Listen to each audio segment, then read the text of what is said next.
This is day 24, I believe, of watching every movie on IMDb's top 250 list. And today I watched Back to the Future, the first one. Not my first time watching it. I watched the whole trilogy years ago, though. It's been 10 plus. That's how long ago I've watched Back to the Future, I believe, if I'm not mistaken. If not 10, it's probably like 8 or 9. It's been a while, basically, is what I'm saying, right?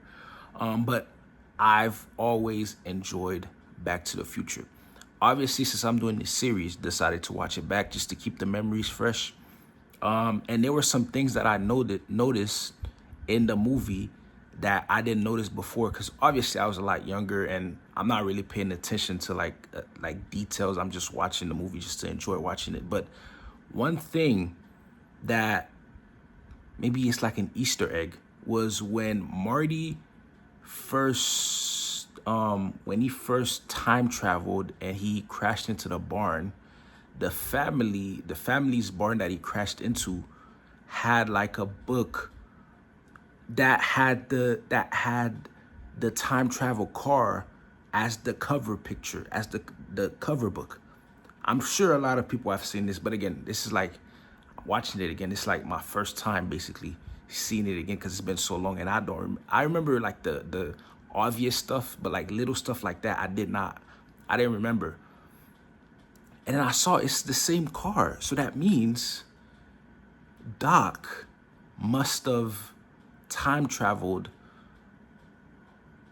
back in the past, right? He time traveled in the past, further back than, what was it, 1960 or 1955, however far back Marty went. Maybe Doc from the future traveled back, I don't know, like 40, 50 years or something like that, back into the past, and then somebody might have seen the car and then wrote a book about the car. And obviously it's probably mentioned in like the other the second movie, or if there's even a third, I can't remember, but it's probably mentioned in the second movie. But again, this is fresh. My first time seeing it. Some of you guys, if you're watching this, are probably a bit younger than me, so you probably have not even heard of Back to the Future, and I definitely recommend watching it. And some people that are older than me probably hasn't seen Back to the Future, and I really recommend watching it. And me myself, there's some movies that I have not watched. I probably never even heard of. So, I definitely would recommend watching Back to the Future. Another thing was when so at the beginning when Doc got shot, right?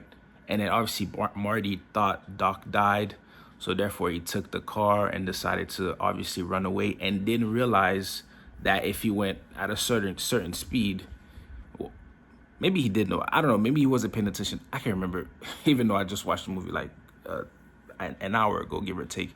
Maybe he didn't remember how far the car needed to go. I think he did know. He just didn't realize because he was getting shot at. The car needed to go, was it 85 or 88 or 87, something like that. And he went too fast. Okay, matter of fact, he went to the past, right? And my question is, why did Doc let all of these events happen if he already knew he was gonna get shot? And therefore, towards the end, Marty went back to the present. Where isn't that technically a past? Ooh, this is interesting, huh?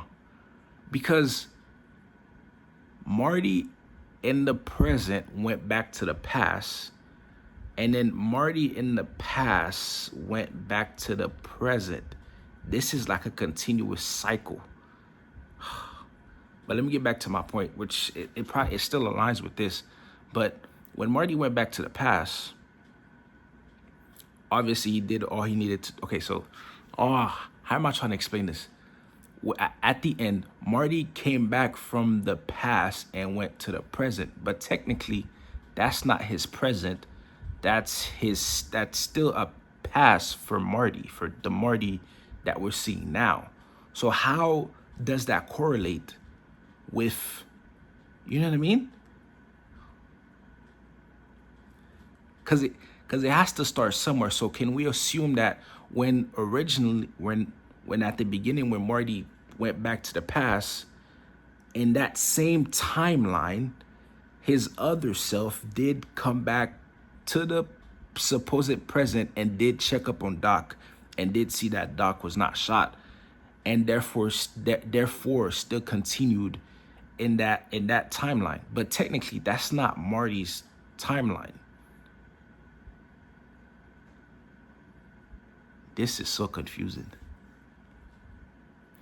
And if you watch my previous video on Terminator, and when I said that, I read somewhere where somebody said that if you go, like the whole time traveling thing, if you go back to the past to give yourself money, the fact that you in the present don't have money means that you already sent yourself back to the past to give yourself money, and therefore you did not succeed.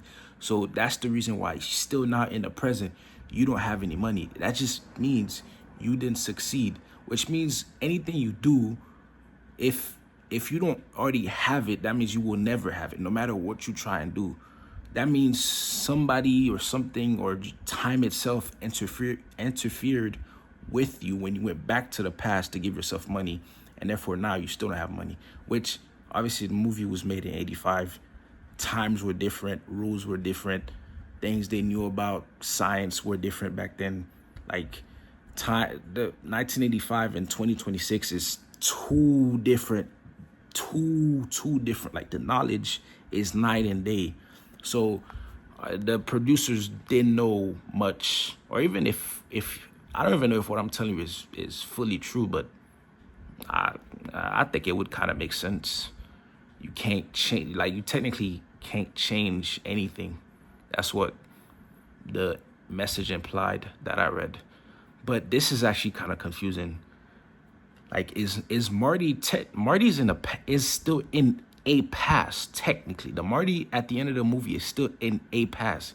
He's technically not in his present. But what is his present? I don't know, or is just the timeline that Marty came from, is that timeline just busted? Because every Marty from this point on always comes back 10 minutes before Doc got shot, or before he thought Doc was dead. I'll see you guys for day 25.